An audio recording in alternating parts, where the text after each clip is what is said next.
Before we get into this week's episode, I want to make a plug for Art Market Minute. This is Artnet News' new micro podcast hosted by Margaret Kerrigan, who's the site's news editor Europe. It offers a weekly snapshot of essential art market news expertly compiled by the Artnet Pro editorial team. There's another camp that will say, well, Mike Winkleman, who is a white American based in South Carolina, who has built a massive online following through edgelord political satire, I'm not sure that this is the guy that we should be making the avatar of progress in the art world. Hi, I'm Andrew Goldstein, and this is The Art Angle, a podcast from Artnet News where the art world meets the real world, bringing each week's biggest story down to earth. So, as you may have noticed by now, NFTs are the talk of the art world these days. They're everywhere. It's gotten to the point where you can't have a simple conversation with someone without them bringing up NFTs or trying to turn the conversation into an NFT or something like that. Well, I have a confession to make. Due to an unusually hectic few weeks on the work front and on the home front as well, where my wife and I are preparing to welcome a little baby into the world, I actually haven't had the time to delve into what these newfangled thingamajigs are at all. Well, my producers, in all their wisdom, have decided that I should learn about NFTs in the process of recording this episode, in the belief that maybe you, our listener, may be in the same ignorant boat as I am. Fortunately, we at the Art Angle are blessed with an able Virgil to guide my dimwitted Dante through the purgatory of NFTs in the person of Artnet News art business editor Tim Schneider, who is something of an expert on the subject, actually. So let's see how this goes. Thanks for coming back on the Art Angle, Tim. I'm sorry to say this could get a little woolly. That is my specialty. I just dive right into the wool. Okay, so I know that NFT stands for non-fungible token, but that's probably the extent of my knowledge. So what on earth is a non-fungible token? Well, I think that the best way to introduce people to this idea is not to talk necessarily first about what NFTs are per se, but about what they do. So the important thing here is that NFTs are basically a means of taking digital files, which, as you and I know, just like anybody else who has ever owned a computer, like digital files are just, in theory, infinitely replicable, right? Like if you need to create a duplicate of a Word document, you can just do that in a couple of clicks. And that infinite replicability of digital files has really made it difficult for the traditional side of the art market, both in terms of dealers and collectors, to really figure out what to do with digital art, because so much of the work that really is at the center of the art market, paintings, sculptures, prints, et cetera, like it's all physical stuff that is really in short supply. Like the laws of supply and demand really drive the art market, right? A lot of it is geared towards the idea of creating exclusivity around pieces and being able to really drive up their value in that sense. And if you have something that is infinitely replicable, like a digital file, like all those dynamics don't really work. So enter NFTs. Now you have this mechanism effectively to treat digital objects in the same way that you would treat physical objects in the art world. You can make them scarce. You can build exclusivity around them. You can create anticipation for release. And all of a sudden, that sort of puts this largely overlooked element of the art market in play in a much bigger way than it ever has been in the past. So let me just step back for a moment, because this seems to tie into one of the most seismic changes in the culture business that has happened over the past couple of decades, which is the advent of Napster and the digitization of so much of what we consume as culture, from TV to movies to CDs. And the art world has been able to kind of weather this very disruptive storm that's been happening in all these other industries because of this primacy of the original unique object. And even in something like video art, where Matthew Barney would make a video that could very easily be copied on another CD, but he would encase these in some kind of highly signature sculpture that he made out of, his signature materials. It has that physical component to it. But what is the thing that makes an NFT translate from this kind of, ethereal digital thing back to that physical thing that has been the secret sauce for the art business? This is actually a good lead in because this allows us to get into what the hell an NFT actually is. So the most commonly misunderstood aspect of NFTs is this. The NFT is not the artwork. In most cases. I'm going to repeat that because it's really important. The NFT is normally not the artwork. Let's actually go through what the words mean, finally. So non-fungible is the opposite of fungible. Fungible is anything that is easily interchangeable. If I have a $20 bill in my wallet and you have a $20 bill in your wallet, Andrew, and we trade those two bills, literally nothing changes. We can buy just as much after as we could before. And that's kind of all that matters because that's all that money does. The only thing that's different is the numerical code on the bill, right? Right. And that numerical code is essentially meaningless to anybody except the U.S. Treasury. So that leads us to non-fungible. Non-fungible is something that is not interchangeable, even though it is similar. The best way to maybe visualize this is to go into more familiar territory, which is this. Andrew, you own a dog, right? Mm-hmm. Okay. And our esteemed producer, Caroline Goldstein, believe that her family also owns a dog that she is very fond of. Is that right, Caroline? Yes. Princess Buttercup is a very prized member of our family. Okay. So, Andrew, your dog and Princess Buttercup are different dogs, right? They're both dogs, but your dog is not interchangeable with Caroline's family's dog. If you came home one day and you told your wife that you had swapped your dog with Princess Buttercup, how do you think she would react? Let me just preface it by saying no offense to Princess Buttercup, but there is no way in a million years that my wife or I would trade our dear little bean for Princess Buttercup.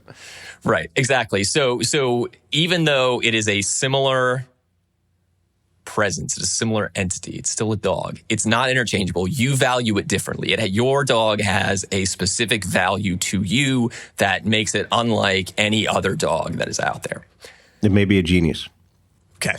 So that is non-fungibility. It's the idea that you have something that is similar to something else, but it is not of equal value.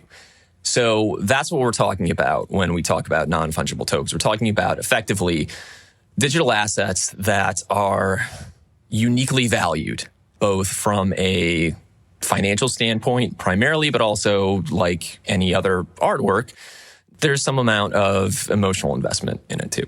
So then what's a token? A token is effectively just a unique alphanumeric code that corresponds to an actual digital file that lives somewhere else. Now, that code verifies the holder as the owner.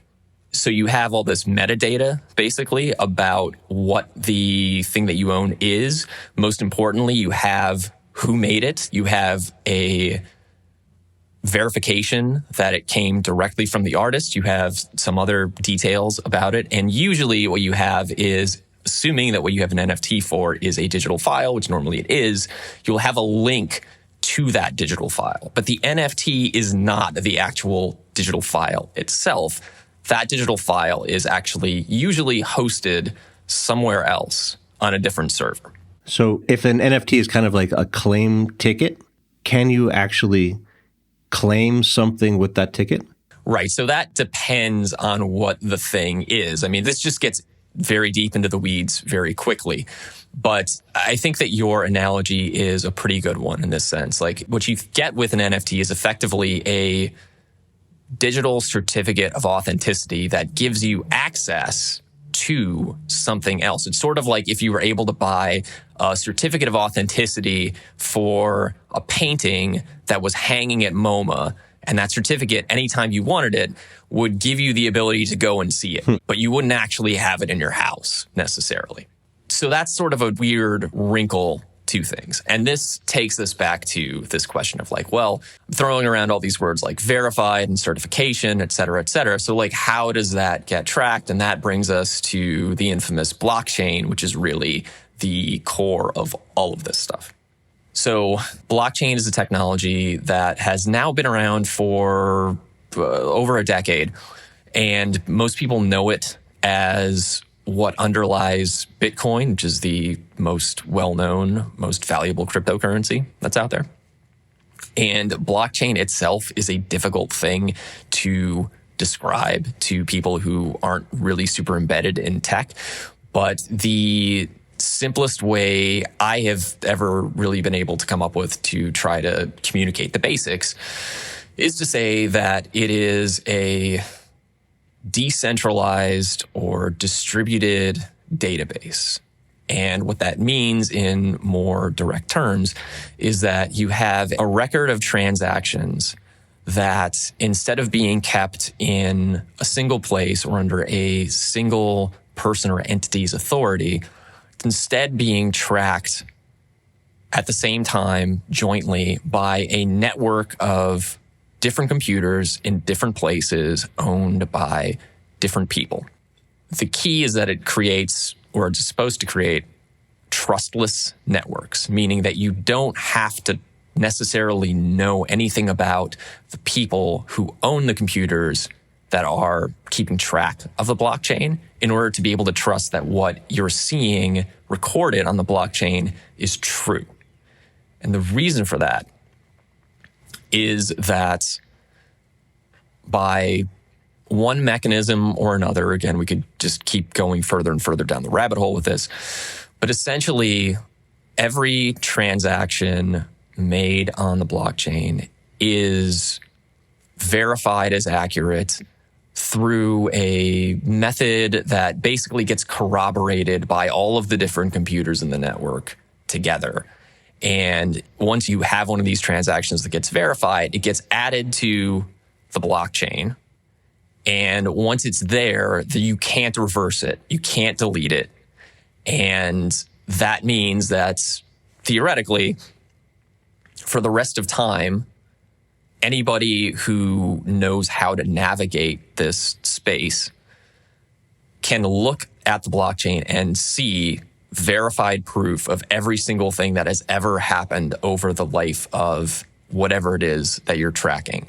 Again, if we're talking about NFTs, what NFTs theoretically give you is a verified digital chain of ownership for an object from the very start, meaning from the moment that the person who created it made it available.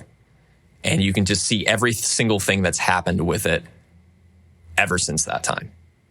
And for anybody who works in art, regardless of whether they are an old masters specialist or whether they're in the contemporary field, that's a really valuable thing to be able to have, because generally certificates of authenticity have been a hard thing to be able to trust and keep track of, especially over the centuries. You go back to the Renaissance paintings or something like that, it can get dicey really quickly as to where this thing has been and how you know that what you have in front of you is actually a legitimate Rembrandt versus something that somebody whipped up in a garage in Queens like last week. Where did these things come from? How long have they been around? Have they just been floating around for years and years and we're just hearing about it now? Or is this something that is fairly new, maybe minted during the pandemic? So that's a really good question. They've been around for longer than most people realize.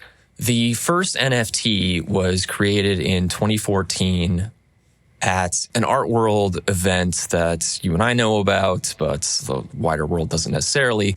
There is an organization that is really heavily involved in what we refer to as new media or like tech-based art and related ventures called Rhizome. Rhizome does this event every year called 7 on 7, where they pair an artist with a technologist or other thinker, and they essentially give them 24 hours to come up with an idea that they can premiere at this event. So in 2014, at the 7 on 7 conference, there was an artist named Kevin McCoy and Anil Dash, who was a sort of writer / entrepreneur in the tech field. And together they premiered this thing that they referred to, or that would become Monograph, which eventually became an actual platform where you could create and sell NFTs. But as a part of the conference, Kevin McCoy actually created the very first NFT on stage, and they've been around ever since. So we're now at 7 years or so. And the reality is that most people who are listening to this podcast have probably never heard of NFTs until, at best, the end of 2020, and in a lot of cases, probably not until the past 3 months. Okay, so these things were created live on stage 7 years ago, percolated kind of in a certain level of repute, but then why are they everywhere now? What makes it so relevant today? So what's important to understand here, I think, is that NFTs, as you're alluding to, they're not just a big deal in the art world. They have become a big deal in the world at large. It has gotten to the point where if you're relatively young, like your parents may be asking you about NFTs. Our colleague Ben Davis appeared on the CBS local news, I believe, here in New York about a week before we recorded this. And once the local news gets in on what is ostensibly an art story, you know that you've really kind of crossed, you've gone through the looking glass. Wow. Local man explains NFT. Yeah. Exactly. So then why is there all this interest? I think that it's really a perfect storm of circumstances that in more ways than one goes back to the pandemic. So on one level, obviously, a lot of us have been stuck at home for a very long time. And we've been essentially living our lives more or less through screens for most of the past year, I guess more than a year at this point.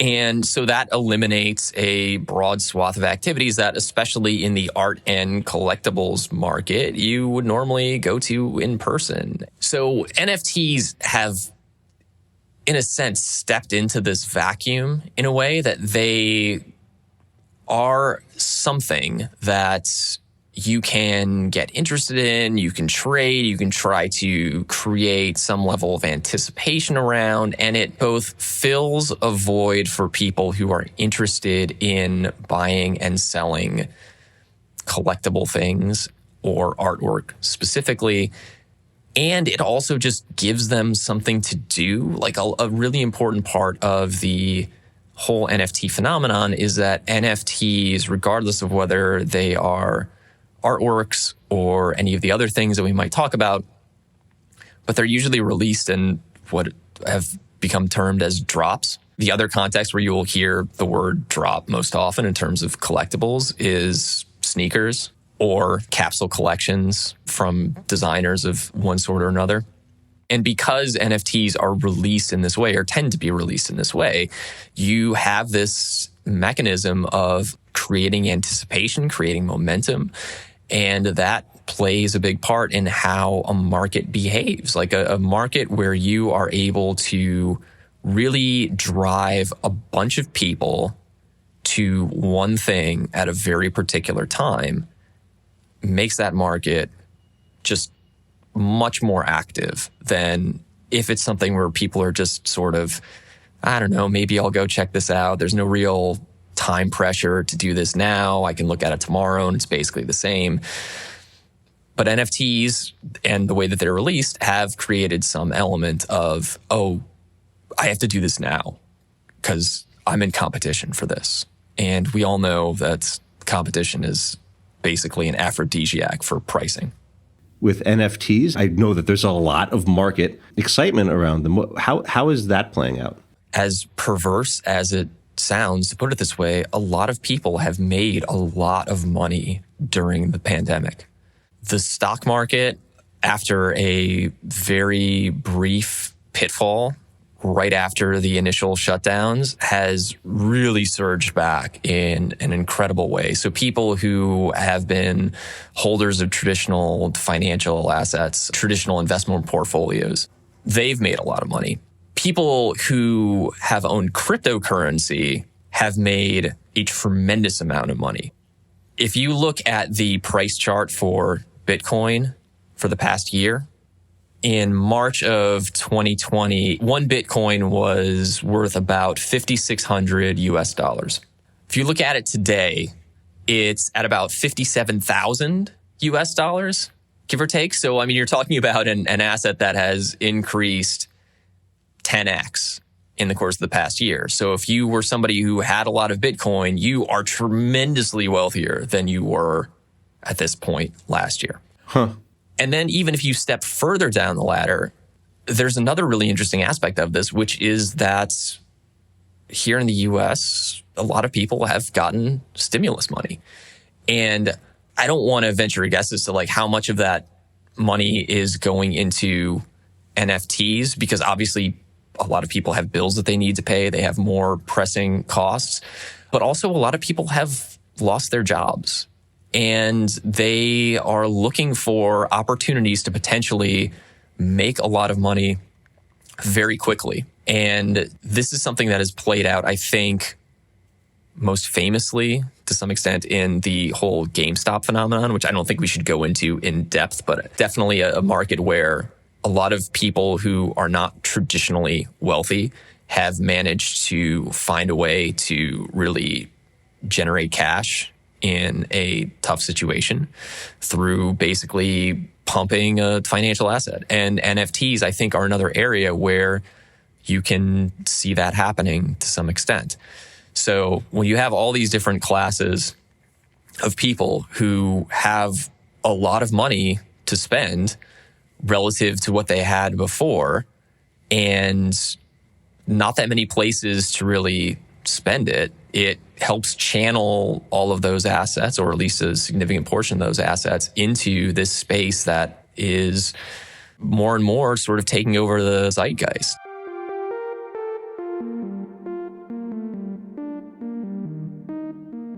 I do have to admit that there is one piece of news that did manage to pierce my bubble of ignorance about NFTs, and that is the Christie's sale. So what happened? How did some kind of NFT sell for $69 million, instantly vaulting, the artist into the upper echelon of the most expensive living artists anywhere? What the hell happened at Christie's? What the hell happened at Christie's? Hopefully somebody who works there will write a memoir with that title someday. So the auction that you're referring to, for anybody who's listening who hasn't already been steeped in this whole situation, it was for a work and the corresponding NFT for a piece by an artist who goes by the alias Beeple. His real name is Mike Winkelmann. And he has become online famous over the course of the past several years, largely through this project that he started in May of 2007, which he referred to as Everyday. And the concept is exactly what it sounds like. Winkelmann has been a graphic designer / animator by trade for a while. And he started this project to compel him to just create something start to finish every day that he could put out there online, usually through his Instagram account. And effectively, this piece that was sold at Christie's, which is called Everydays, plural, the first 5,000 days, which is the first 5,000 of these one piece a day pieces, sort of smashed together into a collage, basically like an aggregation of 5,000 of these daily artworks that he has created for the past 13 and a half years. It became much more of a phenomenon than I think anybody involved with it was anticipating. Christie's auctioned this piece as a part of one of their online sales where instead of just happening at a given time and everybody bids against each other in the moment with the price being reached immediately, the sale lasted for a week. You could come in and you could up the bid at any point over the course of a week. And every day's shot out of the gate really quickly, almost immediately went over $1 million, but really in the final hours launched to an entirely new level. There was a period where the competitors were putting in $10 to $15 million increments on their bids. And ultimately, the thing sold for $69.3 million once you factor in fees, which makes Beeple now the third most expensive living artist at auction. That's just wild. I have a gotcha moment here, which is that, as you said, I did a little calculation and it's been around for 13.6 years, if I'm correct, which is a lot longer than the 7 years that NFTs have been around. So how is it possible that this thing is an NFT if it's almost twice as old as NFTs, period? Great question. So again, this goes back to the idea of NFTs not necessarily being the artwork per se. What is important is that you can theoretically make an NFT for anything, including works that have existed for a really long time. Now, the Beeple work is sort of a particularly interesting test case because technically most of those images that went into the Beeple collage, most of the individual images have been around for a really long time, but they've never before been assembled into one mega work the way that they were for this sale. So like that piece as a collage never existed before, but the individual images in it did. That being said, if Beeple had wanted to just say, instead of making an NFT of this new collaged piece, what I want to do is offer the very first one of these everyday's pieces that I ever did and just make an NFT of that, even though it was created in 2007, 7 years before NFTs were a thing. He could do that because all he needs to do effectively, I mean, it's complicated, but at the zoom out to 1,000 feet level, all that he has to do is get a digital file of that piece, which probably is a digital file already, and go onto one of these blockchain platforms, an NFT platform, and quote unquote mint an NFT for the work, which means effectively to register it, register himself as the owner, making this piece available. And again, the token is just a record of him as the verified owner with any of the other information he wants to put with it, including a link to the piece itself, and boom, you have an NFT for something that has technically, in a non-NFT form, been around for 13 and a half odd years. So not to get overly technical, but could I have theoretically gone back into Beeple's Instagram and made an NFT out of his work before he did? That is a really thorny question and something that is being worked out in real time right now. There are multiple cases that are already out there of artists who either have already been involved in NFTs or who haven't, who have seen their works basically stolen and turned into NFTs and sold, sometimes with the actual artist's name attached, and other times under the name of the person who actually made the original work, and sometimes under a different name that has nothing to do with them. And it's not clear necessarily how that translates to the offline court system. There's just a lot of uncertainty around how intellectual property works, how copyright works.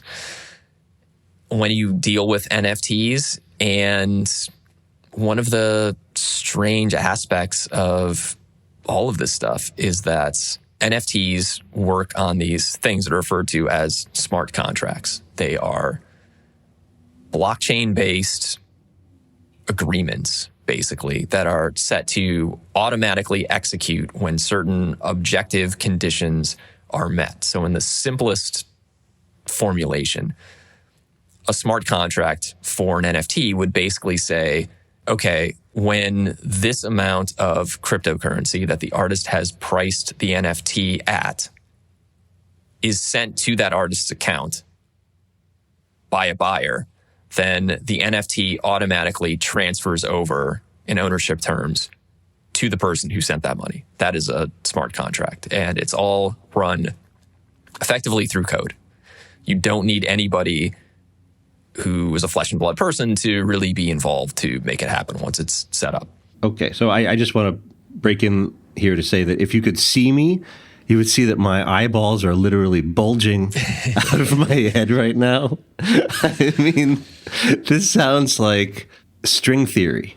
And I'm dying to know, with all this messy, incredibly intricate technical stuff making this into almost an incomprehensible kind of commodity, who was the person who was willing to pay $69.3 million to buy this thing?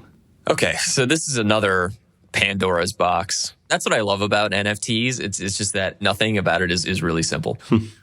So the day after the sale was complete, Christie's put out a press release announcing that the buyer of the work was a pseudonymous crypto entrepreneur who went by the alias Metacoven.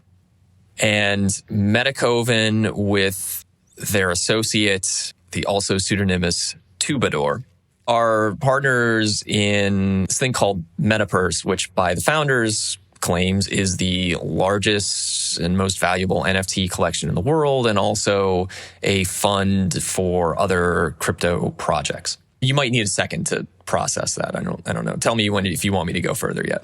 I'm just thinking, I mean, have we stepped into the Marvel Cinematic Universe here? I mean, we've got people, Metacoven, the Metapurse. I mean, it sounds like a bunch of supervillains. I think it's a window into the fact that a lot of the excitement around NFTs is not necessarily coming from the traditional art world. It tends to come from people who are heavily into tech. I mean, Christie's obviously is a well-established traditional art world player that wanted to try to ride this wave, and I think has done so successfully. And there are plenty of others who fit that description who are now trying to do that. But I think the majority of the buyers, especially, are not coming from the traditional art world circles. For instance, Christie's also announced in this press release that they released after the People sale that 91% of the bidders were new to Christie's, meaning that they had never registered for another sale. And I think it's pretty safe to assume that a large number of those people weren't just art collectors who were like, I've never really bought at auction before, but I'll get involved in this. But rather that they were people who have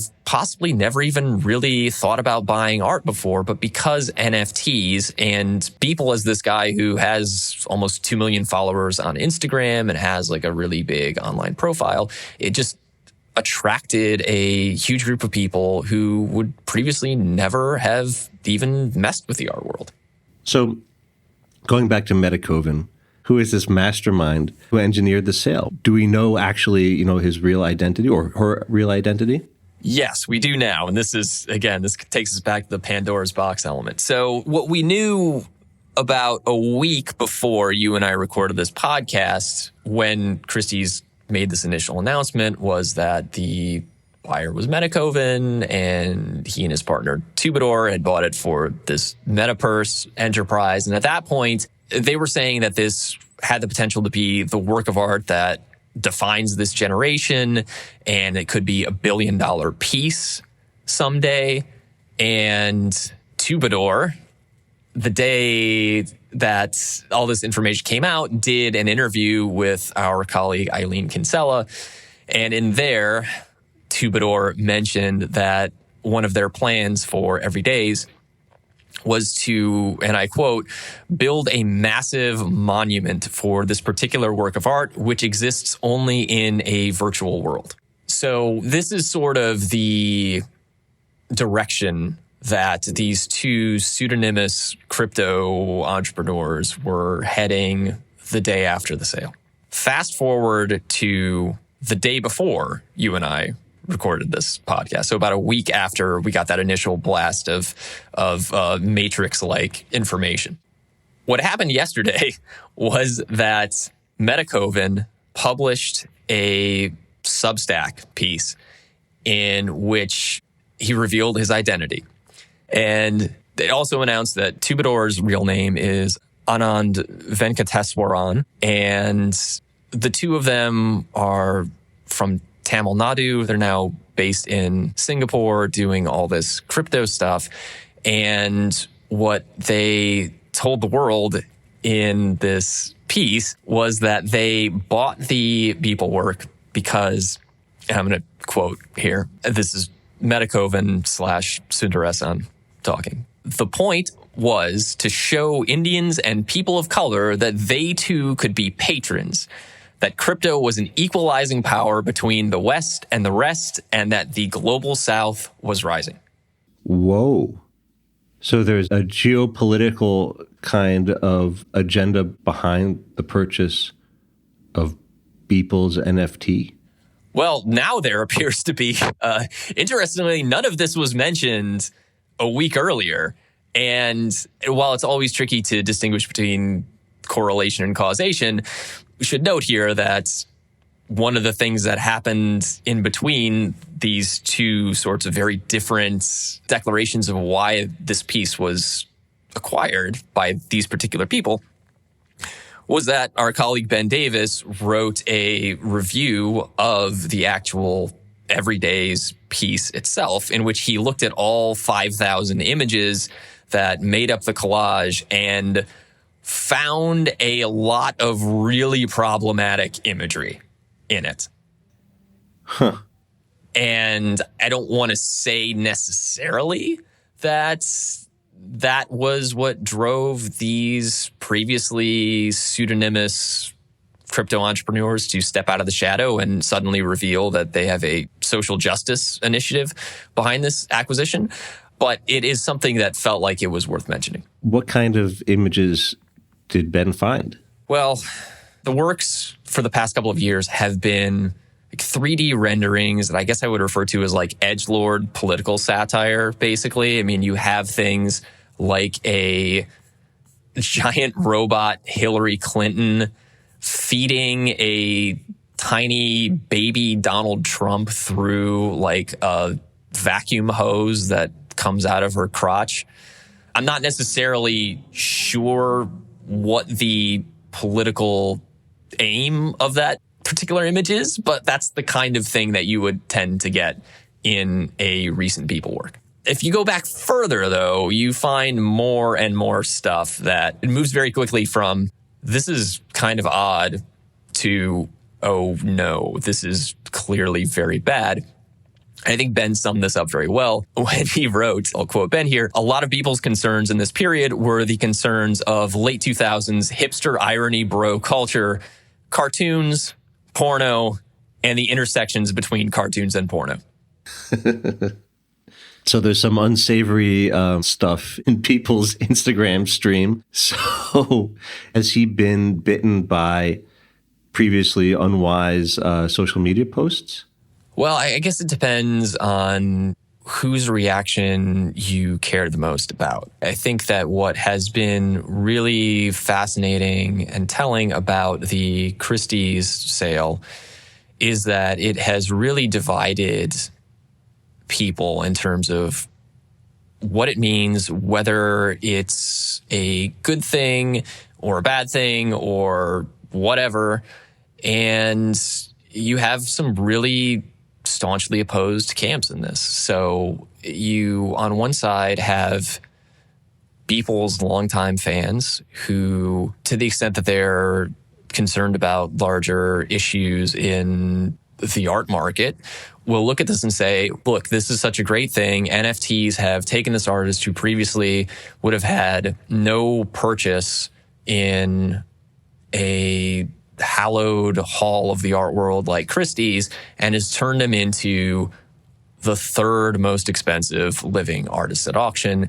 His pieces are generating hundreds of thousands or millions of dollars. And none of that would have happened without crypto. And isn't that a great development for the world at large? Because it means that you don't necessarily have to get the approval of these traditional gatekeepers the old-fashioned way in order to have a successful career. You can really be an outsider and come in and make a statement. The other side of this is that there's another camp that will say, well, Mike Winkelmann, who is a white American based in South Carolina, who has built a massive online following through edgelord political satire. I'm not sure that this is the guy that we should be making the avatar of progress in the art world necessarily, because as you and I know, Andrew, there's been a lot of justified discussion over the course of the past few years, especially about equity and inclusion and participation in the establishment art world, a very white space, it's a very male space. I mean, obviously, you and I, for instance, are two white guys talking about this stuff. So with that in mind, what people who are in the art world and who are really paying attention to these issues of equity and inclusion would tell you, I think rightly, they would say that the people who most need their voices amplified now are people of color, women, LGBTQ artists, and Mike Winkelmann doesn't represent any of those demographics. And so how much progress is this really from like a democratization standpoint? I think it's very questionable. And there are all kinds of other issues that sort of get tied up in this. And it very quickly descends into a really complicated discussion about why NFTs matter and like what we're valuing when a piece like this sells for $69.3 million.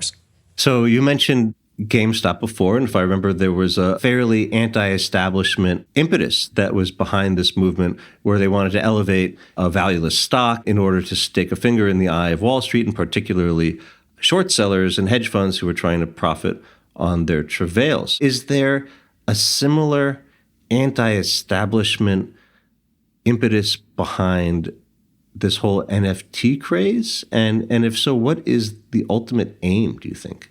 I think it's a really great question, and it really points us to the reality that the participants in the NFT frenzy contain multitudes. You have very different groups who are invested in this in very different ways. I mean, on the one hand, you have the whole Beeple fan crowd, and you have pseudonymous crypto entrepreneurs.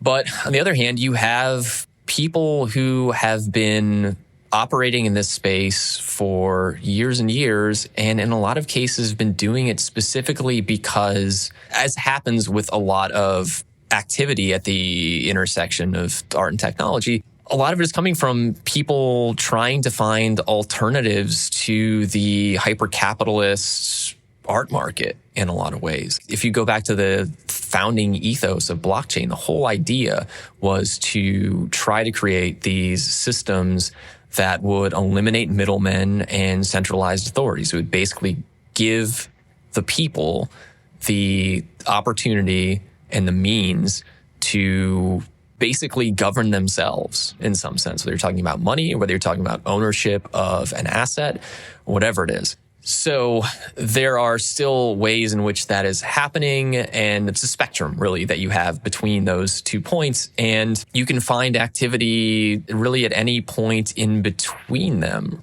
So for instance, at one counterpoint to the entire like edgelord Beeple thing is that for the story that I reported a week ago, I talked to a really interesting guy named Amir Suhaib Carter. He is an NFT artist who goes by the name Sursu when he's in that part of his practice, but he's also an entrepreneur and either built or is in the process of building like multiple ventures that are really based around this idea of trying to elevate artists of color and LGBTQI artists, especially outside of the US and Europe. There are all these different ways that he's attempting to do that, but essentially his ventures in one way or another, he would probably tell you that they're not just his ventures. This really is a grassroots thing, but they are really based around this idea of bringing together people with very similar concerns who have generally been excluded from wealth, from attention in the art world or other spaces, and trying to find ways that they can use NFTs or crypto more broadly to build these self-sustaining structures that otherwise the traditional world wouldn't necessarily support. And so it's important to mention that that kind of thing is also trying to happen and is happening to some extent within this larger bombastic ecosystem of Beeple selling for $69 million. And it just speaks to the diversity of what could happen with NFTs and with crypto.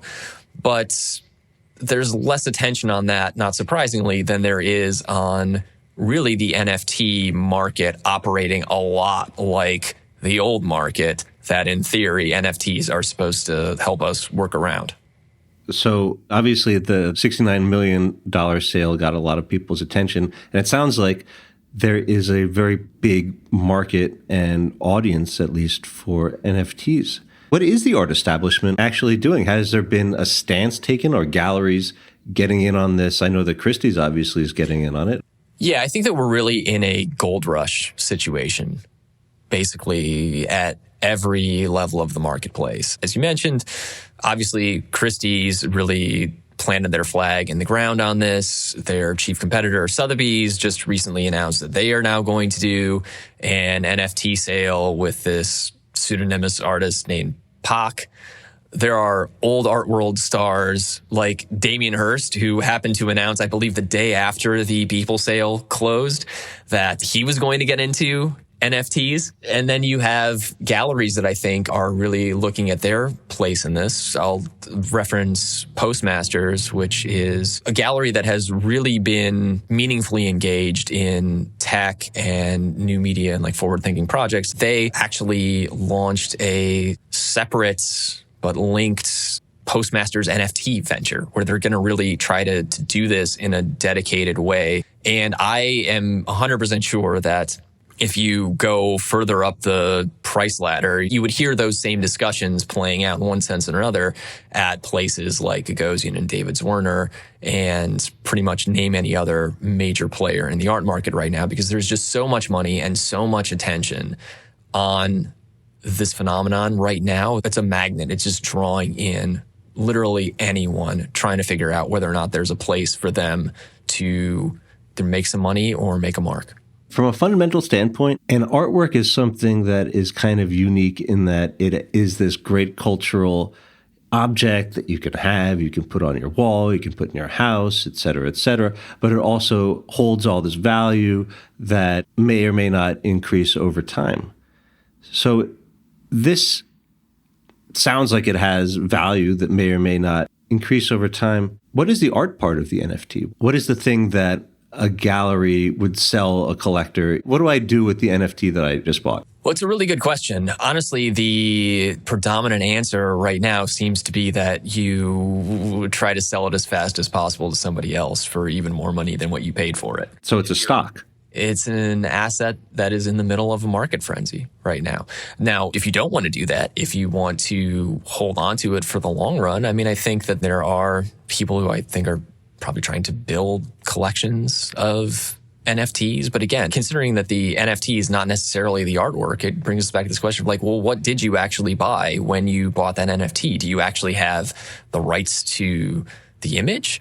Or do you just have the rights to ownership and the image itself is still controlled by the artist or the platform where you bought it or whatever else? I think that there's probably an argument that in most cases, you're at least going to have access to the thing and you could theoretically create either online galleries that feature all of the images that you've managed to acquire the NFTs for, or I guess you create IRL thing where you've got digital screens up in a space displaying this stuff. But all of this is still so new right now that I think it's an open question as to what the real upshot of this is from an art standpoint. So, Tim, this has been totally eye-opening, completely befuddling, and really, really interesting. Thanks very much for coming on The Art Angle, Tim. This has been great. Hey, my pleasure. Well, that's it for this week's episode of The Art Angle. If you like what you heard, you can subscribe to the show on Apple Podcasts, Spotify, or wherever else you get your podcasts. Also, take a moment to rate and review us. It will help other listeners discover what we're doing. The Art Angle is produced by Sonia Manoli, Tim Schneider, who you just heard from, Caroline Goldstein, who you also just heard from. Thanks for listening, and see you next week.